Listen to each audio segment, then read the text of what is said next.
ডোডো?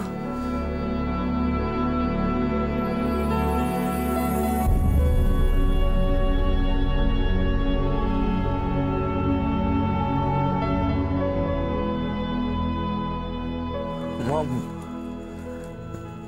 মিতুল কোথায়? নিচে?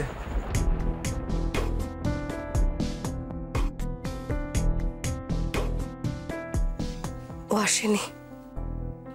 আসেনি কেন? কি করতে আসবে? কেন আসবে? মানে জয়া, ওর শরীরটা এখনো সারেনি, এমন করে কথা বলছো কেন? আমি আর পারছি না দীপ।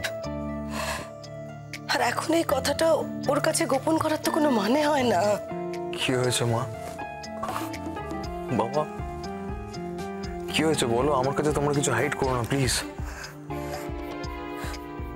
মিতুল আমাদের বাড়ি ছেড়ে ওর বাপের বাড়ি চলে গেছে। কেন? কার সঙ্গে কি হয়েছে ওর? কাকিমণি কিছু বলেছে? কাকিমণি কিছু বললেও কি বাড়ি ছেড়ে চলে যাবার মেয়ে? এতদিন ওর সঙ্গে মিশে কি তোমার এই ধারণা হয়েছে? আমি তো বুঝতে পারছি না ও গেলটা কেন। ইনফ্যাক্ট কাল সারাদিন ও আমার কাছে আসেনি। ও যদি কারোর উপর বিরক্ত হয়ে থাকে, কেউ যদি ওকে হার্ট করে থাকে, সেটা আমি তো নই। মনে একটা আঘাত পেয়েছি। কে আঘাত দিয়েছে? তুমি। আমি? কাল রাতে তুতুল যে আমার কাছে এসেছিল সেটা কি মিতুল জানতে পেরেছে? আর জানতে পারলেও বা, আমি তো তুতুলকে ডাকিনি। আর ও এসেছিল বলে যে আমি খুব ওর সঙ্গে ভালো ব্যবহার করেছি তাও তো নয়। তাহলে আর মিতুলের রাগ করার কি আছে?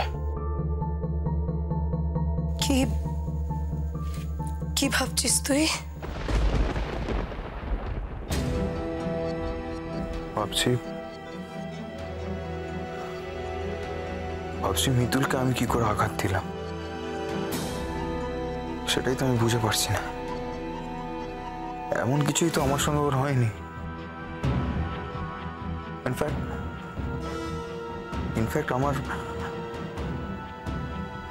সেন্স ফেরার পর থেকে তো ওর সঙ্গে আমার দেখাও হয়নি, কোনো কথাও হয়নি।